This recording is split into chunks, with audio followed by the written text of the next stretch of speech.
In the summer of 1945, beneath the sweltering Texas sun, a group of German women prisoners of war stood in line at Camp Swift, their faces a mixture of confusion and disbelief. They had been captured in the final throes of the war and transported across the Atlantic, expecting the harshest of conditions. Instead, they were about to experience something that would forever alter their perception of their captors. As they entered the mess hall, the aroma of sizzling meat and freshly baked bread filled the air. Before them lay a spread of food that seemed more like a feast than a prison meal. Steak, mashed potatoes, vegetables, and even dessert. One woman, unable to contain her astonishment, whispered, "They called this dinner." Her words encapsulated the collective sentiment of the group. They had been conditioned to believe that Americans were starving and disorganized, but this was a revelation. This moment was not an isolated incident. Throughout the United States, German POWs, including women, were held in various camps, and their experiences with American food were similarly astonishing. In Louisiana, for instance, POWs were provided with meals that were often more varied and nutritious than what they had access to back home. German cooks, using ingredients supplied by the U.S. Army, prepared dishes that included pork roast, carrots, potato salad, and meatloaf. Breakfasts featured cereal, toast with jam, eggs, and coffee. These meals were a stark contrast to the meager rations they had endured during the war. The abundance of food was not just the sun had just begun its descent over the rolling fields of central Texas in the summer of 1945. A soft, golden haze settled over Camp Swift, one of the many U.S. Army prisoner of war camps scattered across the country. German female POWs, many barely in their 20s, lined up in an orderly formation outside the wooden barracks, their faces reflecting exhaustion, confusion, and a faint curiosity about what awaited them inside. They had endured months of transport across the Atlantic, clinging to rumors of harsh and unforgiving conditions. Inside the mess hall, the aroma of roasted meat, fresh bread, and simmering vegetables permeated the air, startling the women as if the scent itself was a foreign language. Before them lay a sight they could scarcely have imagined: long tables neatly arranged with trays holding steak, mashed potatoes, buttered rolls, sliced fruits, and even a selection of puddings and desserts. One prisoner muttered under her breath, her voice trembling, "They called this dinner." The words seemed to hang in the air, echoing a collective astonishment that was mirrored in every pair of eyes around her. Many of the women had survived on meager rations in Germany: thin soups, scraps of bread, and rationed vegetables. Food had become a daily reminder of scarcity and struggle, a tangible symbol of wartime deprivation. To encounter such abundance now, in a camp run by their supposed enemies, was both disorienting and humbling. They had been taught to view Americans as careless, overt, and chaotic, but here was evidence to the contrary. At Camp Swift, and similarly at other U.S. camps in Louisiana, Arizona, and California, these young women discovered that American meals were not only plentiful, but prepared with care.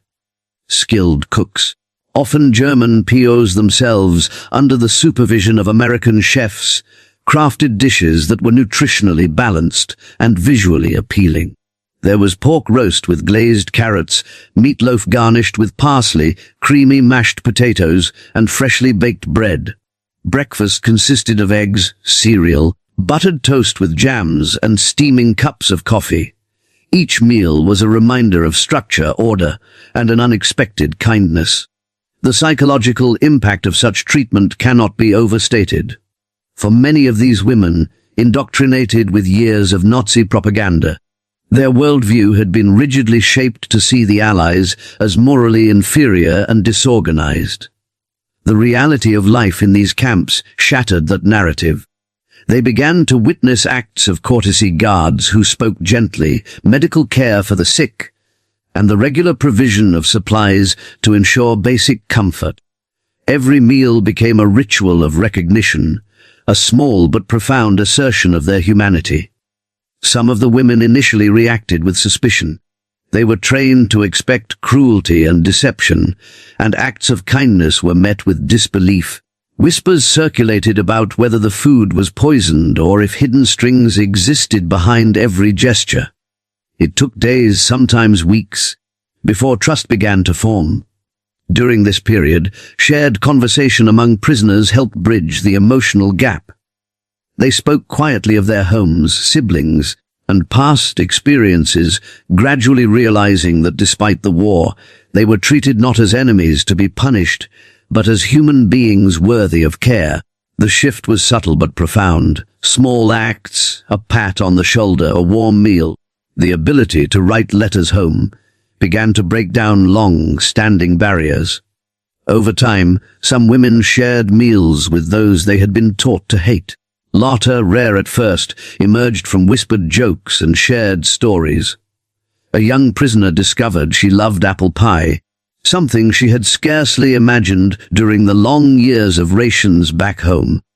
The pleasure of taste became intertwined with the awakening of empathy and understanding. Letters and journal entries from some of the women later recounted the disbelief at the first dinner. One entry described the shock at seeing meat that wasn't grey and rubbery, bread that wasn't hard and tasteless, and vegetables that were fresh and vibrant. The mundane act of eating became an emotional event, triggering reflections on the war, personal loss, and the absurdity of enduring suffering when the world could offer so much more. These meals were not merely sustenance. They were a quiet form of cultural diplomacy, conveying an unexpected generosity of spirit. The routines of camp life further contributed to a sense of stability and safety. Each morning, the women awoke to orderly roll calls, clean sleeping quarters, and predictable schedules. Meals punctuated the day, creating a rhythm that contrasted sharply with the chaos of wartime Germany. The simple act of knowing when they would eat, sleep, or engage in chores provided a sense of security previously unknown to them. It was in these routines that many began to recover not just physically, but emotionally, as the predictability of care became a balm to lingering fear. Friendships developed between the women, and sometimes with American guards, over shared experiences at the mess hall. Conversations about recipes, childhood meals, or local produce created unexpected bonds. One guard, a young Texan with a dry sense of humor, would describe how his mother baked pies every Sunday, sparking nostalgic recollections among the POWs. Over time, mutual respect grew and prejudices eroded. The simple human connection formed over meals became a subtle but powerful agent of reconciliation. As weeks turned into months, the women became increasingly aware of the stark contrast between their camp life and the devastation in their homeland. Letters from family described cities in ruins, ration shortages, and the harsh realities of post-war Germany. In comparison, the American camps offered comfort, safety, and nourishment. This juxtaposition created a complex emotional landscape. Relief at being treated well mingled with guilt for the privilege of food, warmth, and security when others were suffering. For some, the culinary experience itself was transformative. Traditional German dishes, when recreated with American ingredients and techniques, evoked memories of home, childhood, and family gatherings. Flavors of stewed meats, seasoned vegetables, and fresh fruit pies triggered both joy and longing, highlighting the enduring power of food as a connector of past and present, memory and reality. The act of eating became meditative, a reflection on life interrupted by war but not erased. Not all experiences were uniformly positive. Some women struggled to adjust, haunted by the trauma of capture and the lingering fear of authority figures. There were moments of tears and silent withdrawal, moments when the abundance of food felt almost surreal, a stark reminder of what they had been denied. Yet, the structured kindness of the American staff, combined with the shared understanding among prisoners, gradually mitigated these difficulties. The mess hall became a sanctuary, a place where the horrors of war were temporarily suspended. The turning point often came during communal dinners, when large tables were filled with food, light, and conversation. One account described how a group of young women laughed together for the first time in months as they attempted to navigate unfamiliar foods: mashed potatoes, gravy, corn on the cob, and roasted chicken. The scene captured the resilience of human nature, the capacity to find joy even after prolonged suffering, and the potential for cultural exchange to bridge divides. By the end of their stay, many of the women had undergone profound personal transformations. They returned to their barracks with fuller stomachs. Yes, but also with a newfound understanding of empathy, kindness, and the universality of human experience. For some, this would shape post-war relationships, guiding them in the reconstruction of personal and social lives. The memory of American food, once a source of disbelief, became emblematic of hope and the unexpected generosity that can emerge from even the most unlikely circumstances. The narrative of these women of the war's aftermath, the possibility of humanity prevailing amidst conflict, and the surprising places where bridges can be built. The experience of these women sheds light on the broader historical context of POW treatment in the United States.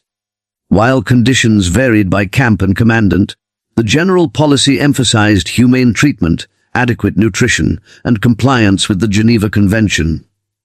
The story of food, of carefully prepared meals and unexpected hospitality, becomes a microcosm of the Allies' broader approach to prisoners, a recognition that humanity need not be suspended even in wartime. By the end of their captivity, many women returned home carrying more than physical sustenance. They carried stories of dignity, kindness, and the paradoxical warmth of life under surveillance. These narratives challenged monolithic notions of enemy, and revealed the layers of human complexity often obscured by war. The meals they received were touchstones of memory, anchoring them in experiences that combined survival, culture, and compassion.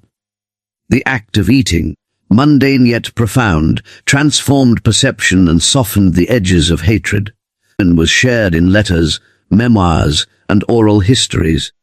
It offered a rare glimpse into the daily life of German female POWs in American camps and highlighted the intersection of war, culture, and humanity. Scholars noted that these experiences challenged simplistic notions of enmity, demonstrating how ordinary acts, serving a hot meal, treating prisoners with dignity, could alter perceptions and foster long-lasting bonds.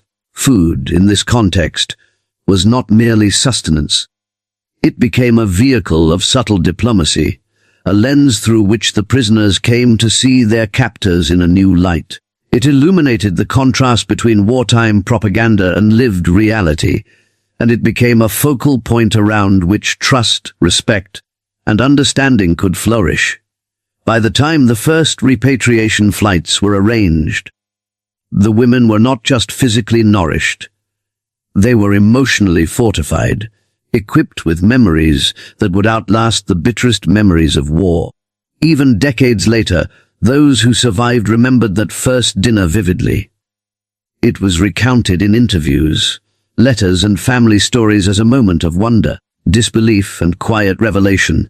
The phrase, "they called this dinner," became symbolic, reflecting not only the abundance of American food, but the larger lesson for the women of Camp Swift and other American POW camps. Dinner was no longer a routine. It became an emblem of hope, a bridge across nationalities and ideologies. The taste of meat, the texture of fresh bread, the warmth of soup, these sensory experiences conveyed what words often could not. The recognition of shared humanity and the potential for reconciliation, even in the aftermath of conflict.